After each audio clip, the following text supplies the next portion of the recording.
Hello, welcome to Brockwell Lane. This is my latest project. This is the Ullapool terminus station. It might have been branch line in Scotland, and you can see I've made quite a bit of progress. I've got some tracks down now, and it's all actually wired up and working, so I can show you properly some of the ideas I showed you last time. Let's start at this end. So we've got this scenic brake, which will have a photographic back scene on it, of course, all the way down.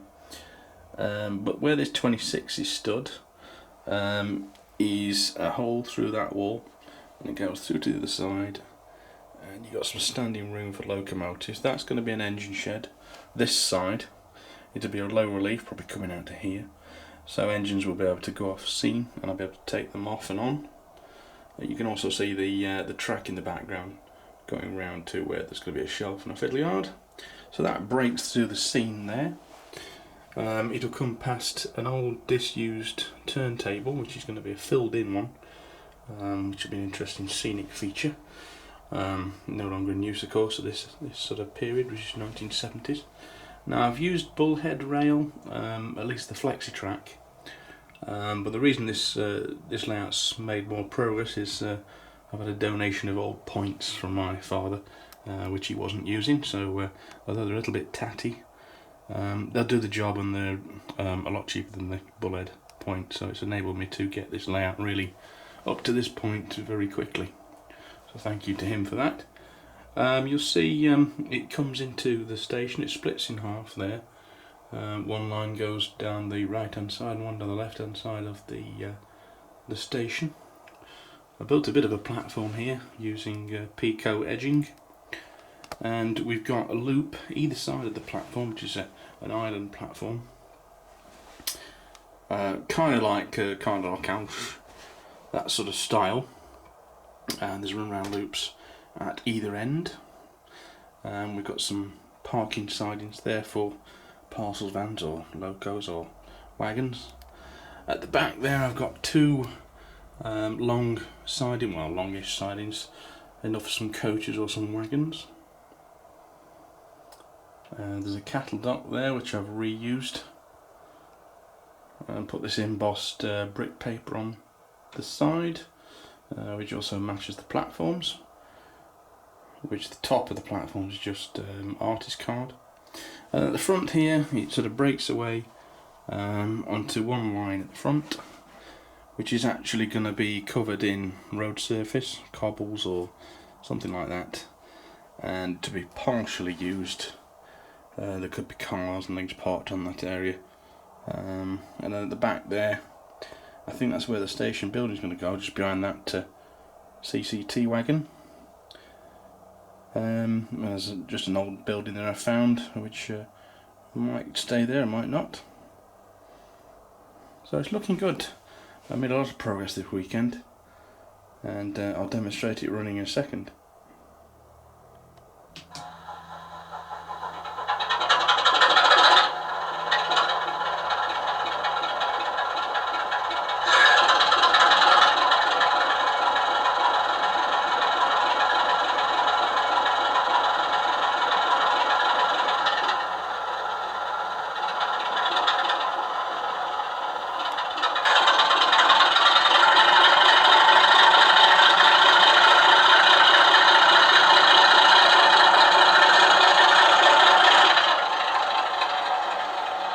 So this Sutton Class 24 is just leaving the engine shed.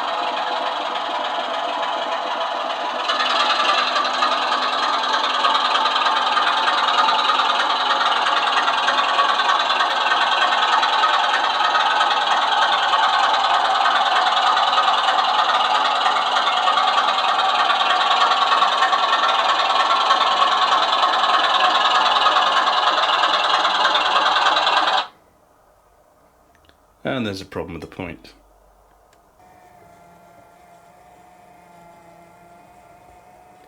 So a little bit of adjustment to this point and I've solved that problem.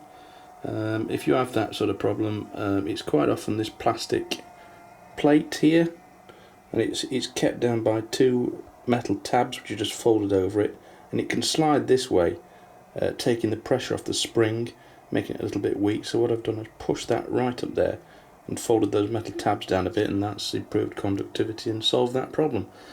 But then again, these are second-hand points, so I'm going to have to do that all over the layout. But it's worth doing, and I think it'll be fine when I've done it. So that 24 is happily running along, although I've just turned the sound off. Right, so I've just finished over every point. I've done a little check and cleaned up, folded all those little tabs down. It's all running good now. So the next stage is going to be, I'm going to lift that platform off, and I'm going to cover this section of the points with a bit of sellotape, and I'm going to spray it all brown. And then I've got to do a lot of track cleaning after that. So I'll see you when that's completed.